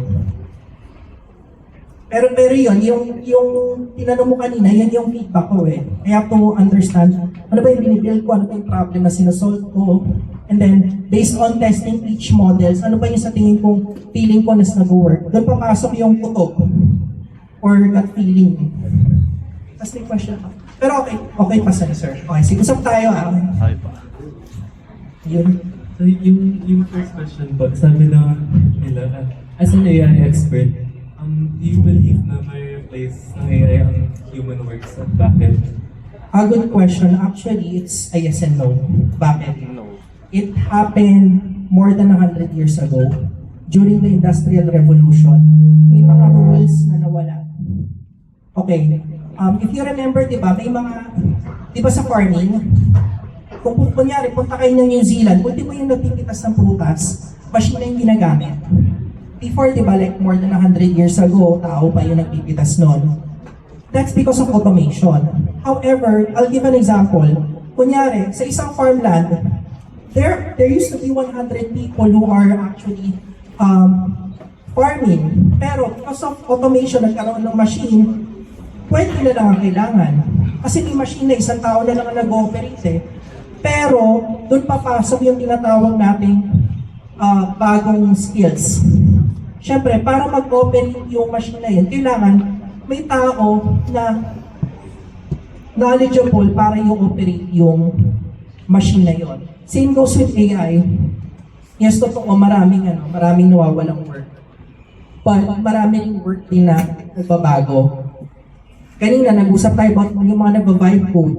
yung mga nagbi-build ng application using AI. What's happening right now for the past 2 to 3 years, AI is now doing the heavy lifting in coding and execution. It can already do even code reviews. Pero, when it comes to the final decision making, yung architecture, yung framework, tao pa rin ang magde-design nun. Especially kung gagamitin natin yung, let's say, i-apply natin yung the necessary AI governance frameworks. Yun. Pero, meron pa ata eh. Next question. If you can send an email, example, let's say your AI is connected to your Gmail, will the password be sent in the reply? Is there assurance that it will be protected? How about the data password of the email? Very good question. Actually, possible mangyari yan if you don't have the necessary guardrails. Like na-mention ko kanina kasi I'm using a soul.md. It's a markdown file. It lists all of the restrictions, the guardrails that my autonomous AI agent should only do and should not do. Example is, kunyari, kapag let's say nagbigay ako ng information na may mga sensitive data dapat i-redact ngayon. Yun yung mga example. Kasi at the end of the day, we have to be mindful kung ano yung instruction na binibigay natin. Ano yung mga necessary guardrails. Example is yung soul.md. Actually, natutunan ko lang yan a few months back dun sa mga kausap ng digital nomad community sa Vietnam when I was traveling there. So, ganito pala yun. Especially kasi yung AI agent can actually, pwedeng lumabas dun sa bakod. Like nangyari dun kay OpenAI, recently, nangyari kasi, they're trying to test yung highest capable model nila, although hindi pa minention kung ano yon. Ang nangyari is, lumabas siya outside dun sa tinatawag nating bakod nila or initial guardrail, and then, ang ending is yun nga, nang-hack siya ng ibang company. Yun isa sa mga issues ngayon eh. That's why it's important na at least we are still monitoring kung ano yung mga responses, but we have to make sure that we have yung mga necessary layers of guardrails. Pero isa doon is yung soul.md. It's a type of a markdown file na ginagamit ko para to ensure na safe yung mga responses, may mga level of permissions, yun. Very good. So, guardrails talaga. So, example, yung Telegram account mo, is it also protected with guardrails? Good question. For me, it's protected kasi I already set up the necessary guardrails doon eh. Even yung tokens. Kasi ang nangyari kasi dito, niraran ko siya using a virtual private server. So, ibig sabihin noon is, kung ano man yung mga, yung mga credentials ko, naka-redact na yun eh. Naka-redact. Kaya important yung instruction. Paulit-ulit ako before sa mga kausap ko. Yung instruction niyo, you have to be mindful. Baka may nakalimutan kayo eh. Kaya before nyo muna i-deploy yung project, i-test nyo muna. Stress test nyo, mag-smoke testing kayo. Ano yan eh, yung smoke testing daw kasi, yung term na yan is, galing yan sa mga plumbers. Di ba yung mga plumbers nagkakapit ng mga yung sa mga pinaplumb nila, di ba yung mga tubo? Ginagawa nila, pinapusukan daw nila yon. Pag may lumabas na usok, ibig sabihin may leak yun, hindi pa siya ayos. Pero pag walang lumabas na usok, ibig sabihin nun, okay na siya. Yun yung example ng smoke testing. Next question. Ano po advantages ng AI apps mo na gamit ng agentic AI? At bakit mo po gusto ang Hermes AI? Ay, good question. Actually, ko yan eh, favorite ko yan. Kasi sa totoo lang, nung sinetap ko yung Hermes agent, parang nabawasan ako ng trabaho. Kasi example, yung pag-draft ng email, pag-brainstorm, yung schedule ko. Kasi may times na nakakalimutan ko sa dami ng ginagawa ko. Sometimes I ask my Hermes agent can you remind me of my schedules based on my Google Calendar and my Gmail? Ang gagawin na niya, magsiset na siya ng time. Sasabihin ko lang kung anong oras o remind mo ko ng alas 8 ng gabi, remind mo ko ng alas 9 ng gabi ulit. So ang gagawin niya, magsisend lang na notify na siya sa akin na sabi mo sa akin, remind mo ko, ganito gagawin mo, ganyan. Parang parang may executive assistant. Ganun na ganun siya. So, it reduces your work. At least na-lesson yung work ko eh. Okay, next question. Ito yung topic natin last time, yung for Netflix and YouTube, how does an AI algorithm work? Good question. Actually, in terms of algorithm, siya? Masyado siyang masalimuot. Pero ano yan sa machine learning kasi it's mostly rule-based. Parang kumbaga sa programming, if this action, something like that, is equals to this and that. So, meron na kasi siyang tinatawag ng mga mathematical equations na kasama. So, kumbaga, yung machine, nag-ooperate na siya on a much deeper level na hindi maintindihan ng tao. That usually yung mga binary, yung mga codes, kaya nga yung maririnig natin yung mga data scientists, yung mga physician, mathematician. There are the people behind yung technology ng artificial intelligence. Sila talaga yung mga OGs. Actually, hindi nga alam ng iba na AI has been existing for almost half a decade na. Ang nangyari kasi ganito, hindi pa kasi naka-mainstream yung AI that time. Usually, exclusive siya sa mga research companies or mga academies. And then, ginagamit na rin siya ng mga companies, example, si Netflix. Si Netflix yung mga recommendations based on machine learning. So, using using patterns na tinatawag at saka at the same time, yung mga logic rules. Rule-based ganon. Another example sa marketing. Kunyari, nag-view ako ng ads ni Lazada or ni Shopee. Kunyari, ang binyo kong product, let's say shampoo, yung pampatubo ng buhok. So, next time na bumalik ako doon sa platform, yun na naman ang ads na makikita ko. Because of those rules or algorithm na nangyari at the back end na hindi basta-basta maipapaliwanag ng tao. If equals then. So Parang ganun siya. if user likes action movies, show him more action movies sa Netflix. Yes, exactly. Yun yung pinaka-least simple example na kaya natin mag-grasp na yun. So next, what can you see AI do more in 3 to 5 years time? Actually, very good question yan I would say siguro on the physical AI. Nung nasa Singapore ako, actually na-shock ako last year kasi yung Boston Dynamics, yung robot kasi may robot sila na AI, na machine. Kasi tumatumbling talaga siya. Pero ang nakikita ko kasi dito is, actually nangyayari na siya ngayon yung mga nakikita ko sa Singapore, like sa Fullerton, yung mga roving robots, operated siya by machine learning. Ibig sabihin nun, they can already recognize patterns using yung mga OCR or optical character recognition, tsaka yung mga computer vision. Let's say, mukhang may mga hablot ng wallet or kumbaga nare-recognize na nila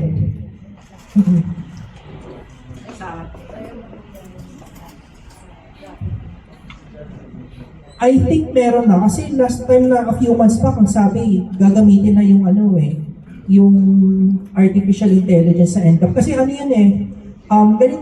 nag-work yan, lalo na especially when it comes to to computer vision. Meron tayong tinatawag ng mga AI trainers, yung mga data annotators, meron yung mga video annotators, image annotators, mga translators, linguists. Yung mga video annotators, ang gagawin niyan, may tools silang ginagamit, hindi ko lang maalala kung anong pangalan, pero ang gagawin nila, i-annotate nila yung data ng video. Kunyari, naka-park yung sasakyan mo, or let's say naka-stop, ito yung video. So, ito yung yellow line. So, kapag nag-red line yan, dapat i-annotate yan nung video annotator na kapag ka-red line yan, dapat hindi lalampas sa yellow line yung sasakyan. Otherwise, pag lumampas yan, considered as traffic violation yan. So, nare-recognize na ng AI yan, automated na siya na, lumampas tong sasakyan na to, naka-red light pa. So, matik yan, padadalhan na naka-automate na rin, may sulat. Or email notification, may traffic violation ka. Ito nangyari, pakita yung video, screenshot ng video, lumampas ka, naka-red light pa. Yan yung ganun siya And I'm sure in the next 3 to 5 years, mas advanced pa yan. So marami pang magagawa. Even yung mga AI generated, hindi ko sure kung nakikita nyo sa ads, sa Meta, sa Facebook Reels, sa TikTok, yung mga movies, or sa YouTube, yung gawa talaga sa AI, yung per frame. Kasi nanay ko adik yung mga Chinese na AI generated na shorts na movie. Siya, pag uwi ko ng bahay, nakikita ko yung pinapanood niya. Ganun na yun. For sure, mag-improve pa yan kasi ang dami na eh. Yun yung nakikita ko in the next 3 to 5 years. Marami pa. AI for security and entertainment. So next question, paano mag-start ng command to give best answers using Hermes agent? Actually, good question. Now, to set expectation, kaya ako ginamit si Hermes Agent because I wanted to automate a certain part of my life eh. That includes yung pag-manage ng schedule ko, pag-send ng email drafts. Second is, for the instruction, similar, you have to make sure that you give the background. Ano ba yung kunyari, ano ba dapat yung role ng AI? Executive assistant ba? And then, ano ba yung context ng request ko? Let's say, kaya ako nagre-request na magpa-draft sa'yo ng email kasi hindi pa nagre-reply sa akin ng tao na to. Anong petsa na, 5 years na hindi pa nagre-replyan. And then, ano ba yung task na gusto mong gawin? Okay, sige, sabihin mo dito sa tao ko na, oy, may utang ka pa sa akin, magbayad ka, may tubo ng 10% yan. Kailangan i-send mo dito sa GCash number. Kaya yung mga ganong instruction eh. You really have to make sure na, as much as possible is you have the meron kasi kami tinatawag na RTF, yung role, task, and format. Yun yung pinaka-basic na ginagamit namin para to ensure na maganda yung output ng AI. Meron naman tayong tinatawag na prompt chaining. Ibig sabihin ng prompt chaining is you're trying to break down into smaller pieces of task yung instructions. So, para lang kayo nag-uusap eh, parang sasabihin mo kay AI na, ito yung nangyari sa akin, ganito, ganyan. Hindi magre-reply si AI. May question ako sa'yo. Based on sa sa context ko, pwede ko pang gawin to or ganyan. Or let's say, magre-reply ulit si AI. Magre-reply na naman ulit ako. Sabi mo, sabihin ko to. Pero sabi ni ChatGPT, tsaka ni Claude, ganito gagawin ko. Bakit ko gagawin to? Tatanong na naman ulit ako. Parang ano lang yan? Para lang kayo nag-exchange ng messages until kuha na kayo ng conclusion na may agreement na kayo na based dun sa dun sa analysis mo, can you summarize this? Yun. But that's going to be a different topic eh. Pero pag-pray natin, Art calling DICT, baka naman, hello po, baka pwede tayo mag-offer ng prompting next time. Pag natin, pagdasal natin. Prompting class. Kami, sir.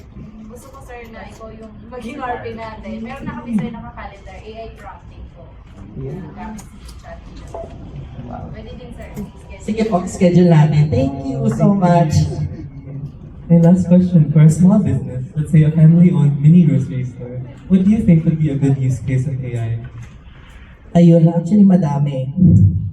Ang isa nakikita ko kasi common problem sa mga small business, especially pag retail, is yung inventory. Inventory kasi yung problema. Minsan, hindi natin maiwasan may mga staff tayo na, alam mo yun, na kumukupit. Minsan yung mga anak natin, kuna may tindahan tayo. Akala mo yung tindera may kumukupit, mahuli mo sa CCTV camera, yung anak mo pala kain ng kain. Diba? So, ang nakikita kong use case nito is yung meron kasing yung familiar ka sa tinatawag na IoT. IoT devices or Internet of Things, those are devices or physical devices na connected to certain softwares.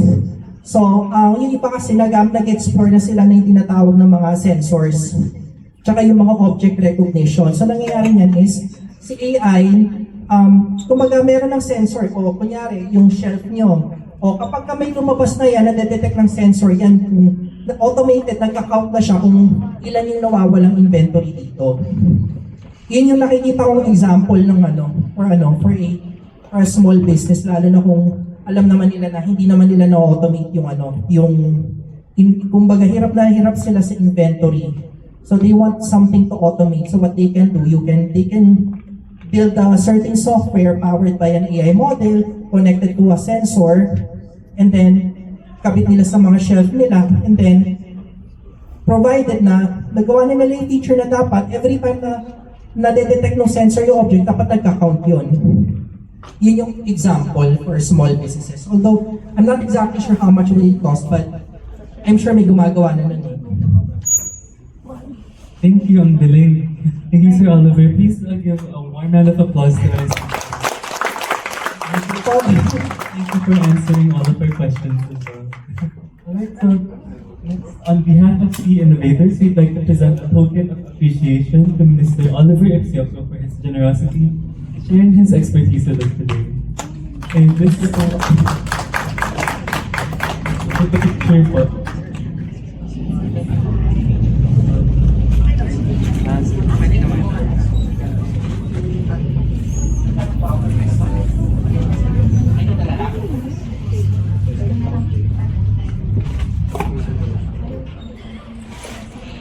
One, two.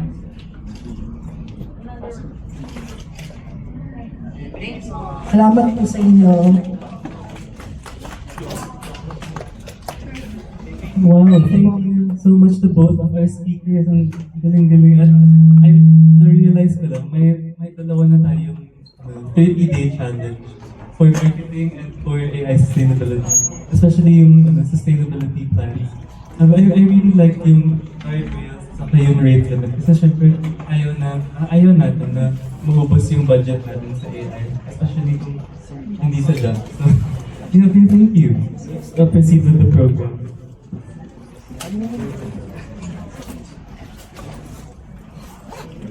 So, once again, please give both of our speakers a warm round of applause. Alright, everyone, we're almost at the end of today's session. Before we move on to the next segment, let's do one last round of C Innovators Trivia. So, question number 4. So, what's it called when AI tailors content? What's it called when AI tailors content like emails or ads to individual users? Yung 1, 2, 3, meron go. akong link. Pwede ko ba? Yes. Pwede mo yan sa link. Kasi hindi ko alam kung ano yung link mo eh. So, ayaw mo back and forth.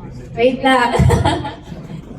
Sorry, what was his answer? His answer was letter A, automation. So, Aaron, is the answer correct? Nope. Sorry. Okay, so it's not. So we're gonna have to look for another participant. I'll make another count. Hands up, hands up.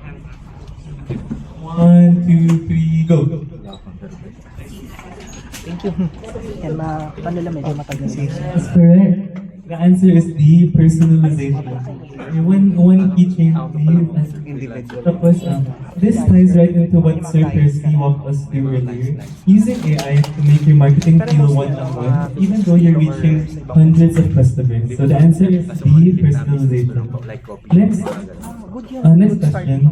What type of AI uses past data to forecast future outcomes, like customer demand or trends?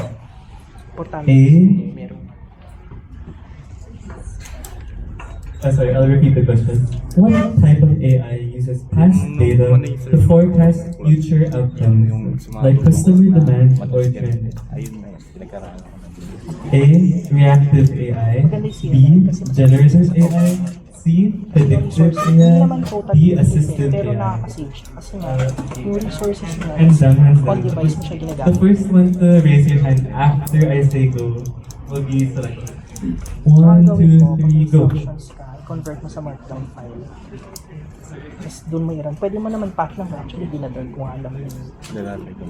Okay, sabihin ko, run this in this. The answer is, oh no, it's not assistive AI. Another. 1, 2, 3, go. Ang number one, kailangan may ano ka, may listing ano ka, Very active. pro account ka, kay Claude or kay ChatGPT. Yes, predictive AI. Just like Predicta by Mr. Percy. You get a prize? Predictive AI is.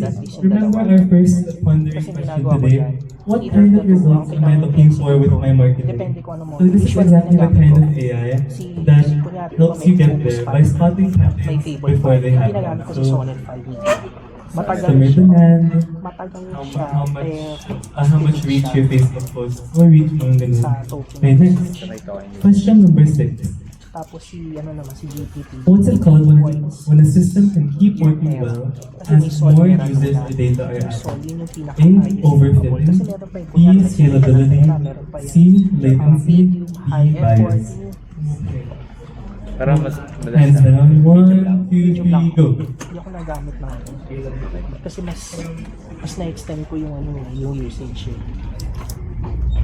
Hindi ako nagamit ng mga Letter B, or ano. scalability. Minsan nga mas That is okay correct. yung You get the Innovators keychain. Yung Pixar So, tsaka yung Lipsy.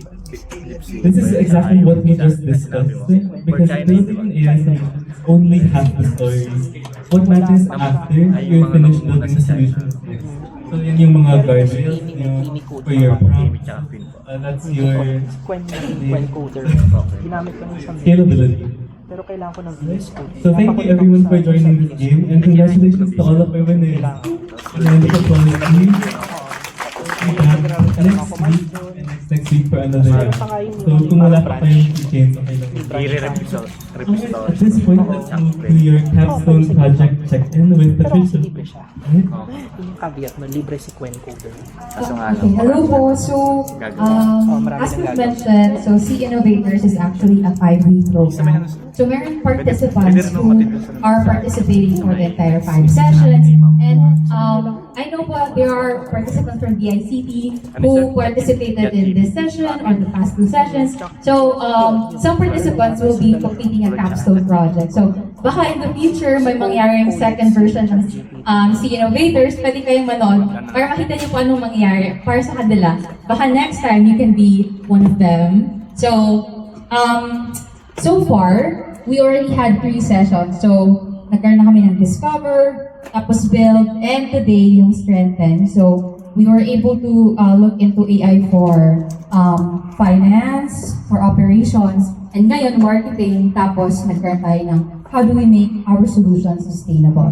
So, the next session actually for C Innovators is Refine. So, Refine is where they actually as the word suggests, refine. So they will refine their solutions through mentorship. So we actually have a series of mentors.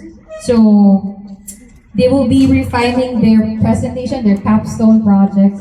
I can show who our mentors will be. So for our C Innovators participants, so you will be connected to mentors from the Philippines, from Indonesia, and the United States. So if interested po kayong mga DICT participants, maybe in the future, you can also have another set of mentors, not just from the Philippines, but across Southeast Asia and even our partners from the US.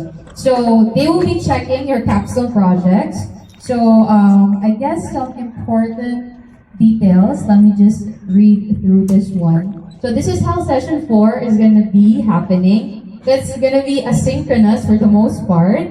So first, you'll be consolidating everything you've been working on, you've developed so far, and then you will be submitting your draft capstone project. So para sa mga participants na may capstone, we'll be asking you to send your draft and some form, just so that we know who to pair you with the peers and mentors. So you'll also be meeting participants from Indonesia during this process pala. So it's also networking for you guys. So from there, you will be receiving feedback, you'll be revising your work and finalizing it for our showcase day. So the last session is actually on the 29th and they will be presenting their capstone projects. So that's what's gonna happen. And just some important dates for the capstone projects presenters. So you can take a picture of this to also send you an email para you can have a reminder. So this is going to be the timeline of activities. And then one more important thing, para makapag-participate kayo sa ating mentorship session, you'll be receiving an invite to join our online community platform. So that's where you will meet your participants from Indonesia, fellow participants from the Philippines, your mentors from abroad, and that platform will exist even after the program. So you can stay connected and we'll be connected with you even after the program. Baka kasi magkaroon ng second round, so we're not closing our doors.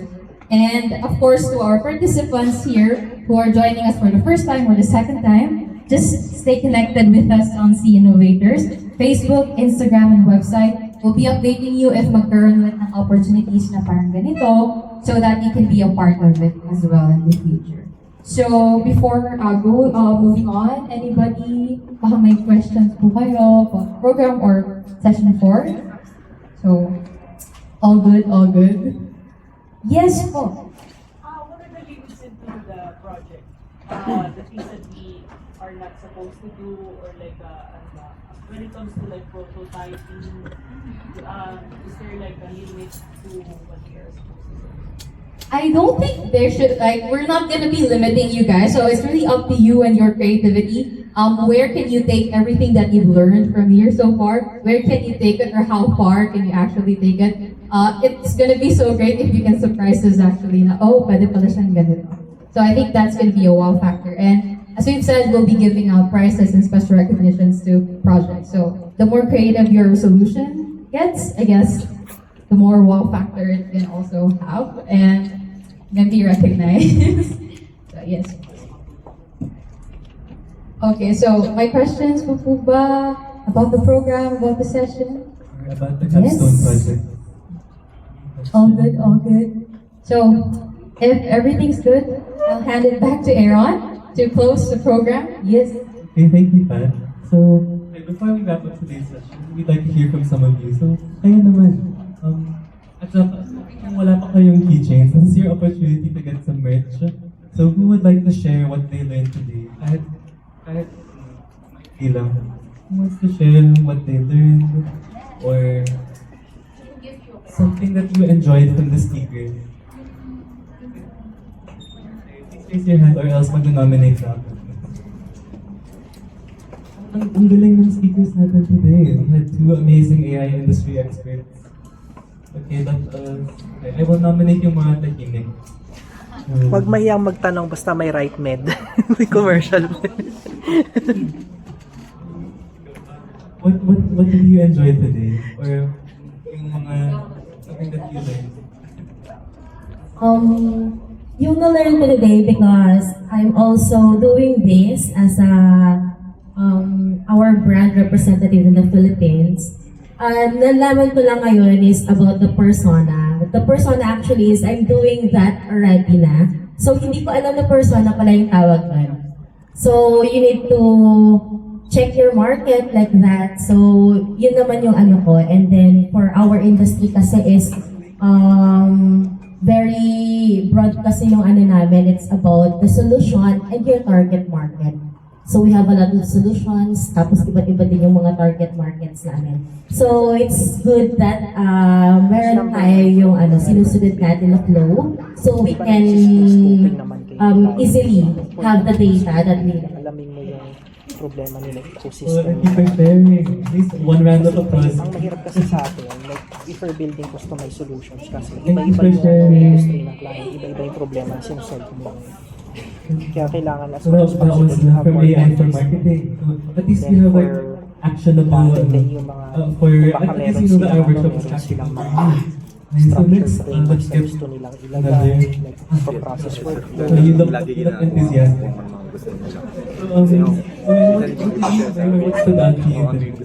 Oo, pero hindi lahat ay have to explain ko hanggang saan. Kasi syempre, may may cost Ano? na What makes business needs. Actually, we're setting up an NGO. So, what I wanted to learn here is really how to integrate up yung automation and AI so that we would be able to set up faster. And I think I've learned a lot today, especially yung mga mini-mention nila ng mga AI systems. We've been using it like Zapier, ganun. Our team already uses them. So, yeah, thank you. Okay, sir, one round of applause please. Thank you. Ayun, gamit ang mga selfie. Yung feedback, Any volunteer? Yung mga hindi. i-scan na lang din Yes. yung sa payment yun. Tapos, i-redirect sa email. May nag self-volunteer. Tapos, gawa ka ng reusable skill, yung code review, regression testing, yung smoke testing. Actually, today ko lang din talaga nalaman yung mismo kahulugan ng hallucination through sa agents. Kung ano nga ba yung nagiging output. Well, actually, so as a bytecoder, so as of all of the mga ganda na ginagawa natin for the capstone or any projects na ginagawa natin. So talagang feel ko yung lahat ni Sir about dun sa hallucination sa pagbibigay ng agent. So, and then sa another idea, well, actually, meron din pala siyang persona dun sa mismong agent. So, ayun yung natutunan ko about today. So, thank you. Thank you. One round of applause, please. Oh, we're so glad. Remember the 30-day challenges because that will also help your business. So hold on to that confidence, keep on applying it. Who knows, can do wonders for your capstone project, for your businesses. And if you're one of our program participants, monitor mo, ang goal mo monitor. Gusto ko kasi and capstone builders mentoring starts next week, so make sure to join our online platform. And before we head into our final reminders, we'd like to ask everyone to take a quick post-test. So it will only take a few minutes. Simply scan the QR code. So you can test what you learned. Ang ginagamit ko kasi to ensure yung guardrails na hanggang doon lang yung dapat na. So this test will help us sold out only. Yung sold see out how much you learned today. those naglilist siya You ng markdown. in an answer honestly. Hindi siya binibigay. Is it okay na i-picture lang muna nila since we don't have time na tapos mag-submit na